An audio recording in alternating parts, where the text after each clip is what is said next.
Gente, como eu sempre falo para vocês, como a situação do Girão também, a gente não tem a caneta para poder resolver vários problemas do Brasil, inclusive impeachment ministro.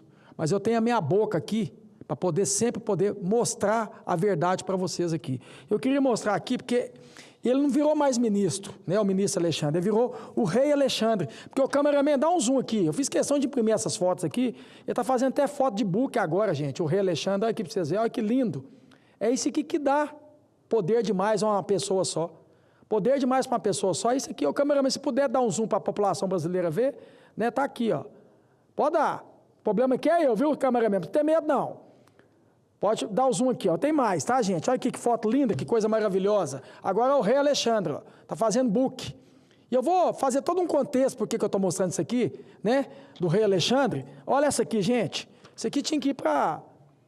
Olha isso aqui, que coisa maravilhosa. É isso que está acontecendo quando você dá poder demais para uma pessoa só. O ego, a vaidade sobe. Aí acha que é dono do mundo. Até book está fazendo agora o rei Alexandre. E aí, sabe por que eu estou falando isso aqui, gente? Porque o rei Alexandre está achando que ele manda no Brasil, né? Que aqui não é mais uma democracia, é uma monarquia do rei Alexandre. E essa matéria aqui me chamou a atenção. Moraes aproveita avião da FAP para ir ao jogo do Corinthians.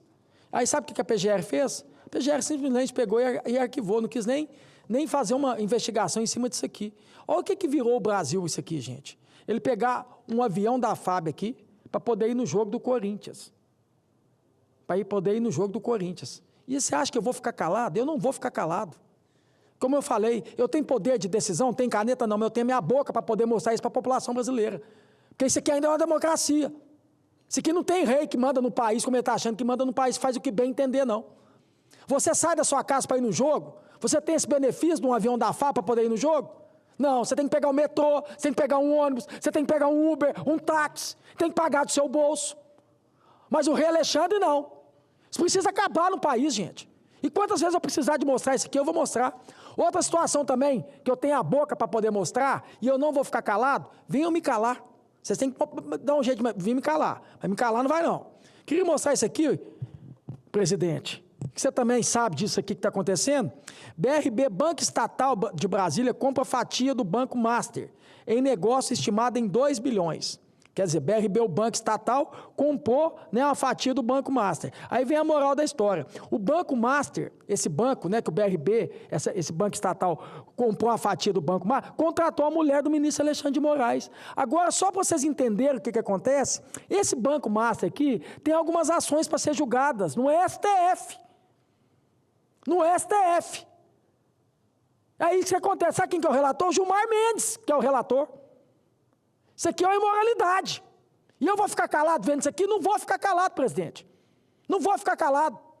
Esse banco aqui contratou a esposa do rei do Brasil hoje, o ministro Alexandre de Moraes. Faz o que bem entender. Infelizmente, aqui nós não somos a maioria ainda para poder barrar o ministro Alexandre de Moraes. Não somos a maioria. Por isso que eu vou sempre, até a eleição do ano que vem, chamar a atenção da população brasileira. Para qualquer impeachment do ministro Alexandre de Moraes aqui, gente, para poder barrar isso tudo que ele vem fazendo, a gente precisa ter a maioria. Nós não temos a maioria aqui no Senado. Para poder, 54 senadores. Nós temos, não. Então, o ano que vem são 2 senadores para o Estado. Então, tenha consciência, né? Vai vir campanha, vai vir eleição, e tenha consciência de votar certo. Para que em 2027 tenha mais Girão aqui, tenha mais Cleitinho, tenha mais Magno Malta, que possa poder ter coragem de tomar atitude para poder barrar o ministro Alexandre de Moraes. Porque, infelizmente, eu tenho que falar a verdade para vocês. Nesse momento, nós não temos. E eu queria falar mais também, presidente, vindo toda a situação, eu recebi isso aqui, ó, que a gente tem que mobilizar, porque graças a Deus, né, a Deus e o povo brasileiro, e aqui também que a gente fala, grita, xinga, né, a Débora conseguiu ir para casa. Mas tem várias mulheres como a Débora, por isso que eu peço a atenção das mulheres do Brasil, que está na mesma situação da Débora, está na cadeia com a condenação de 14 anos. Olha mais uma que eu recebi aqui, ó. Mais uma proeza heróica do ministro Alexandre de Moraes. Lucinei Casagrande, de 54 anos, foi presa para cumprir 14 anos de cadeia, por sua suposta participação nos atos do 8 de janeiro. Lucinei é mãe de uma jovem com deficiência mental severa, que depende dela para tudo, e também cuida de sua mãe idosa acamada. Seu marido também preso pelo mesmo motivo, está cumprindo pena de 13 anos. A negativa do STF e da PGR, um pedido de prisão domiciliar, mesmo diante da evidente necessidade de presença da Lucinei em casa. Ataque direito à Constituição, aos princípios da dignidade humana, da proteção à família. O direito está sendo posto a serviço da construção de um discurso político onde vidas reais, frágeis e inocentes são usadas como peças de propaganda. Então, aqui, gente, mais peço a mobilização de cada um de vocês que estão vendo essa fala minha, para poder compartilhar, poder mobilizar, para que, né, tenha, como o ministro Alexandre de Moraes teve com a questão da Débora, poder deixar essa senhora aqui já em casa novamente. Porque isso aqui, gente, o que eles estão querendo dizer que pode trazer um risco para a sociedade. Uma senhora trazer um risco para a sociedade, que não tem nenhum perigo para a sociedade, zero perigo para a sociedade. Então, o que a gente pede aqui também, vamos encaminhar, presidente, para que um requerimento, um ofício para o STF, para poder deixar, né, mas essa senhora também, na sua casa, poder voltar para a sua casa. E eu peço aqui o apoio aqui de toda a população brasileira, porque a mobilização de cada um de vocês está dando resultado. Cada compartilhamento, cada mobilização nas redes sociais chama atenção para a gente mostrar essa atrocidade que está acontecendo aqui, né, nessa Justiça do Brasil, com várias pessoas como essa senhora aqui. Como eu falei da dona Dalgisa ontem, a própria irmã dela foi no meu gabinete ontem. A dona Dalgisa está na situação do próprio Clezão de querer suicidar. O Clezão não chegou a suicidar, mas ela está querendo suicidar. A dona Dalgisa é uma senhora também que está, se eu não me engano, está aqui em Brasília, que está presa aqui em Brasília. Aqui. A gente está pedindo aqui de todas as formas aqui a mobilização para que ela possa voltar para casa. Eu queria aqui também, presidente, entrar em outro assunto, que é o seguinte, eu escutei ontem, a internet, o bom da internet é isso, por isso que eles ficam doidos para poder regulamentar as redes sociais. Mas está aqui, né? Eu até falei isso aqui ontem, mas eu vou repetir, eu faço questão. Porque se eu não tenho poder de caneta ainda, mas eu tenho poder da minha boca aqui para poder desmoralizar essa turma. Gilmar Mendes diz que a anistia é a consagração da impunidade. Aí veja essa fala do Gilmar Mendes aqui, gente, ó, em 2010. Recordar é viver. Passo a fazer a seguinte consideração. A questão reside menos na conceituação do que seja crime político do que na própria característica do ato da anistia. A anistia é ato revestido de caráter eminentemente político e sua amplitude é definida de forma política. A competência extraordinária do Congresso Nacional para conceder a anistia foi inaugurada pela Constituição de 1891, artigo 34, a nossa primeira Constituição republicana. No tocante ao tema da anistia, recorda as lições de João Barbalho. Decretando a anistia, o Congresso Nacional exerce atribuição sua privativa, de caráter eminentemente político, e nenhum dos outros ramos do poder público tem autoridade para entrar na apreciação da justiça ou conveniência e motivos da lei promulgada consagrando tal medida, que é um ato solene de clemência autorizado por motivos de ordem superior. Devido a esse caráter eminentemente político, o Supremo, inclusive, já teve a oportunidade de deixar consignado o entendimento segundo o qual o Congresso Nacional pode conceder anistia até mesmo aos seus membros. Entender o contrário seria negar a eficácia ao artigo 48, inciso 8º da Constituição.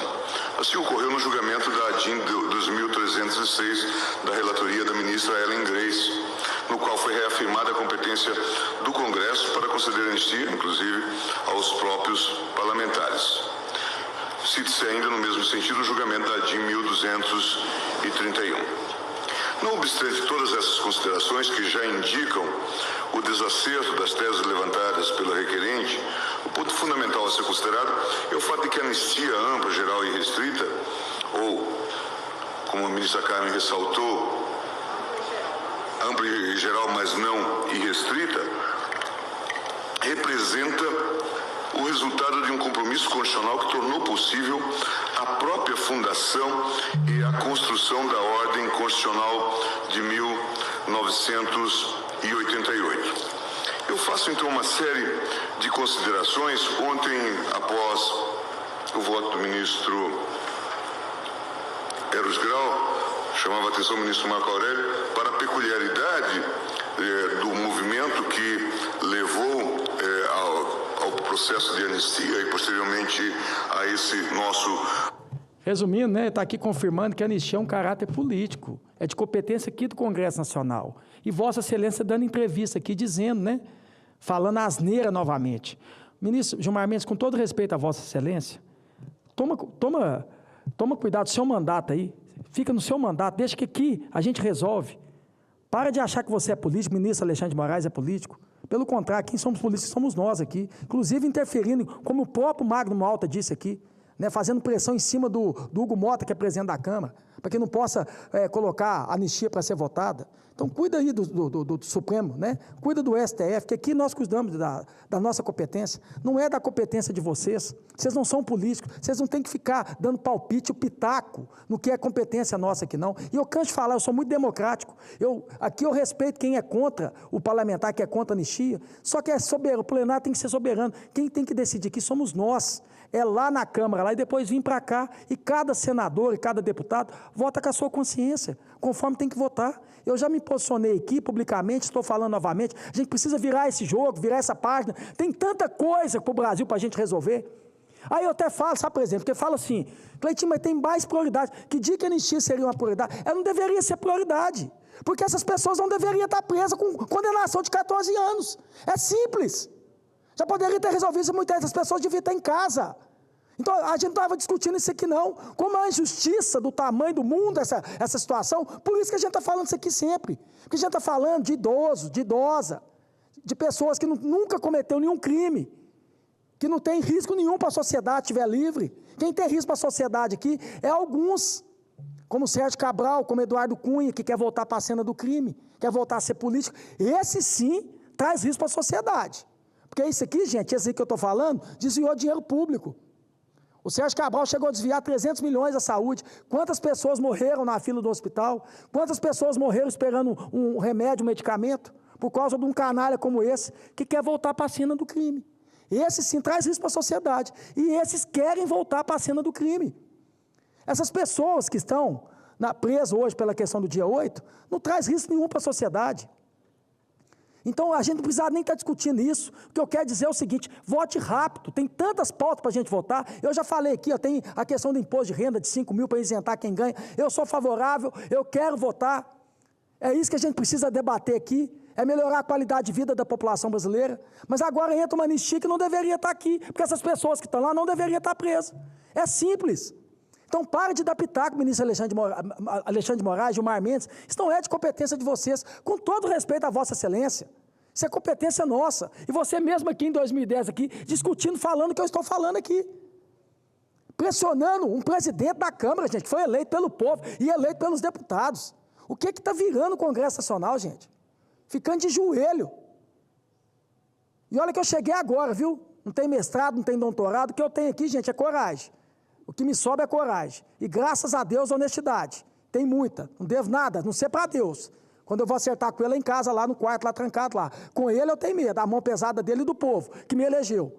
Agora, de ministro, com todo respeito a eles, não quero mal deles também não, mas a questão dos poderes são independentes. Pare de interferir nesses poderes aqui.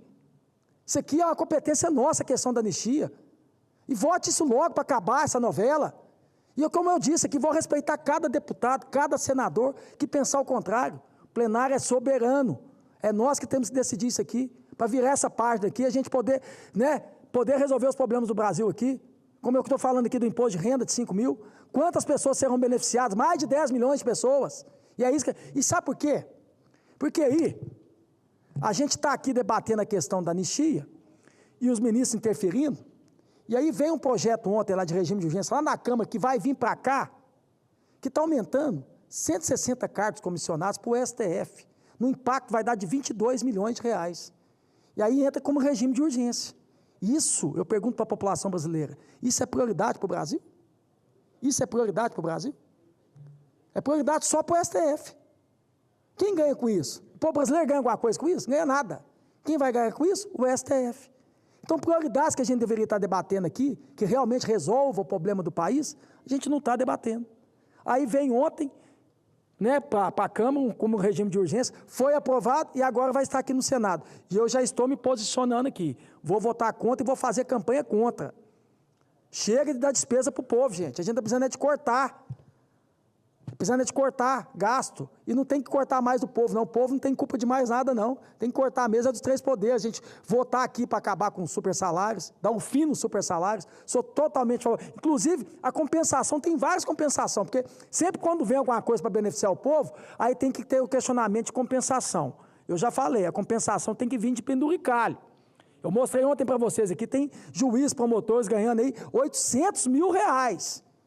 Lá no Tribunal de Pernambuco, os caras estão abrindo licitação para comprar iPhone de 1,5 milhão. iPhone de 1,5 milhão para juiz, para desembargadores. Aí eu faço a pergunta, juiz, desembargador, com todo respeito, né, que estão lá, é mérito deles, vai ganhar 40 mil, não tem condição de comprar um iPhone, pode pegar o cartão de vocês e dividir até 10 vezes. O iPhone deve estar hoje, o iPhone de última geração aí, uns R$10 mil, divide aí, vai dar R$1.000. Não vai fazer nem cócega para vocês, vossas excelências. Eu vou mostrar um iPhone aqui, ó. Eu tenho, viu, um iPhone aqui, ó. Olha que beleza. Paguei com o meu bolso, viu? Com o meu dinheiro, com o meu salário, que o povo me paga aqui. Então precisa disso. Daqui a pouco, além de vários auxílios e benefícios que tem aqui, presidente, vai criar agora auxílio telefone também. Para ministros, para juízes, para desembargadores. Ao ponto que estamos chegando. Ao ponto que o Brasil chegou. Então, gente, o que eu falei ontem para vocês aqui, repito, viu? Independente que seja o Lula, que eu não sou aliado do Lula, mas sou aliado do povo, tudo que o Lula trazer aqui que é em benefício da população brasileira, eu vou apoiar. Tudo que foi tudo em favor do povo. Qualquer auxílio que criar para o povo aqui, eu vou apoiar e vou fazer campanha.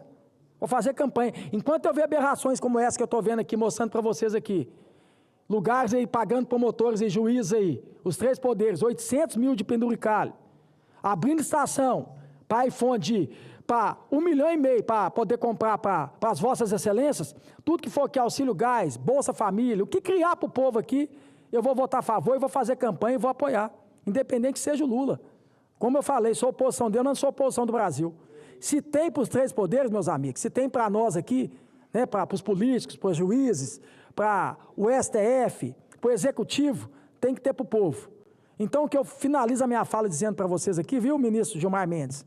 A anistia é uma competência nossa. A anistia é uma competência aqui dos senadores e deputados. Não venha da pitaca aqui.